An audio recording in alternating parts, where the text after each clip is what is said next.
অন্তঃরাজ্য নারী পাচার চক্রের হদিশ পেল জেলা পুলিশ। ঘটনার সাথে যুক্ত থাকা অভিযোগে একজনকে গ্রেপ্তার করলো পুরুলিয়ার মফস্বল থানার পুলিশ। গত 2 তারিখ মফস্বল থানা এলাকা থেকে দুজন নাবালিকা স্কুল ছাত্রী নিখোঁজ হয়। মফস্বল থানায় লিখিত অভিযোগ দায়ের করেন নিখোঁজ ছাত্রীর পরিবার। পুলিশ তদন্ত নেমে বিহার রাজ্যের যোগ পাওয়া যায়। ওই ঘটনার সাথে যুক্ত থাকা অভিযোগ একজনকে গ্রেপ্তার করে পুলিশ। আজ তাকে পুরুলিয়া জেলা আদালতে তোলা হয়। পুলিশ সূত্রে জানা যায়, ওই দুই স্কুল ছাত্রীর বাড়িতে ঝামেলা করে স্কুল যাওয়ার নাম করে বাড়ি থেকে বের হয়। ছড়রা স্টেশনে নিজেদের সাইকেল রেখে ট্রেনে চেপে হাওড়া স্টেশনে চলে যায়। সেখান থেকে শিয়ালদা স্টেশনে পৌঁছালে সেখানে এক মহিলার সাথে পরিচয় হয়। তার নাম রূপালী। সেই মহিলা তার স্বামীর সাথে কথা বলে কাজের ব্যবস্থা করে দেবে বলে মিথ্যে আশ্বাস দেয়। ওই মহিলা ও তার স্বামী কার্তিক বর্ধমানের প্রীতি নামে এক মহিলার সাথে যোগাযোগ করিয়ে দেয়। প্রীতি তাদের কাজে দেওয়ার নাম করে বিহারের ওয়েস্ট চম্পারণ জেলার মাঝিয়ালি এলাকায় নিয়ে গিয়ে সেখানে বিভিন্ন নাচের আসরে নিয়ে গিয়ে নাচানোর ব্যবস্থা করে। পাশাপাশি তাদের যৌন নির্যাতন করার চেষ্টা করা হয়। ওই ঘটনার সাথে যুক্ত থাকা অভিযোগে প্রীতি নামে বর্ধমানের এক মহিলাকে গ্রেপ্তার করে।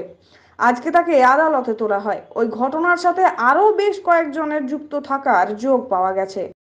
পুঞ্চা থানায় পাম্প চুরির বেশ কিছুদিন ধরে ঘটনা ঘটছিল, সেই ব্যাপারে কোনো আপডেট রয়েছে কিনা? এই ঘটনায় পুঞ্চা থানা ইনভেস্টিগেশনে নেমে 3 জনকে অ্যারেস্ট করেছে, যারা তাদের এই ক্রাইমটা যে করেছে সেটা তারা কনফেস করেছে। তাদের পজিশন থেকে 3টে পাম্প অ্যাজ ওয়েল অ্যাজ একটা কন্ট্রোলার আমরা রিকভারি করেছি। পরবর্তীকালে ইনভেস্টিগেশন তাদের যখন জিজ্ঞাসাবাদ করা হয় তখন আমরা রিসিভারের নাম জানতে পারি। আমরা সেখান থেকেও প্রায় 7টার মতো পাম্প আরও রিকভারি করেছি। আরও ফার্দার ইনভেস্টিগেশন চলছে, এদেরকে আমরা পিছিয়ে নিয়ে ফার্দার আমরা দেখেছি যে বিভিন্ন জেলার বিভিন্ন থানা এলাকা থেকে বেশ কিছু এরকম সরকারি পাম্প চুরি হয়েছে। এটাই কি মূল চক্র, কি মনে করছেন? আমরা এখনও পর্যন্ত এদের কাছ থেকে বেশ কিছু সাবমার্সিবল পাম্প রিকভারি করেছি। আর এই চক্রটা একটা তো মানে খুব অ্যাক্টিভলি কাজ করছিল। এই ঘটনাতে মানবাজার থেকে কোনো ব্যবসায়ীকে আমরা একজনের তার সম্বন্ধে খবর পেয়েছি, আমরা সেটাও ভেরিফাই করছি। 2 জানুয়ারি 2জন মাইনর গার্ল এখান থেকে ফ্যামিলিতে কিছু ডিসপুট হওয়ার জন্য তারা বাড়ি থেকে বেরিয়ে যায়। বেরিয়ে যাওয়ার পর তারা বিভিন্ন স্টেশনের মাধ্যমে ট্রেন ধরে তারা শিয়ালদা স্টেশনে পৌঁছায়। তারা যখন ঘোরাফেরা করছিল তখন তাদেরকে একজন রূপালী বলে একজন ভদ্রমহিলা তাদেরকে তার খপ্পরে তারা পড়ে এবং রূপালী তাদেরকে বলে যে আমরা তোমাকে অন্য জায়গায় কাজ দেবো, ফ্যামিলি তার ফিরে যেতে হবে না। এই বলে সে তার হাজব্যান্ডের সঙ্গে কথা বলায়। আমরা হাজব্যান্ড বলে পরিচয় দিয়েছিল রূপালী কার্তিক বলে একজনের সাথে।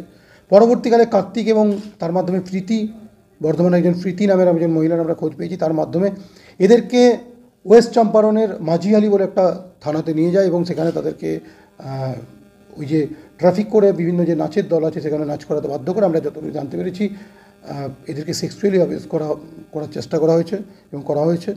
আমরা 2জন ভিকটিমকে রিকভারি করে নিয়ে এসেছি এবং প্রীতি বলে যে মহিলার সঙ্গে জড়িত, যে মেন ট্রাফিকটা করেছিল, তাকেও আমরা অ্যারেস্ট করেছি। এরা আমরা জানতে পেরেছিলাম যে এদেরকে এখান থেকেও সরিয়ে অন্য কোথাও ট্রাফিক করার একটা পরিকল্পনা ছিল।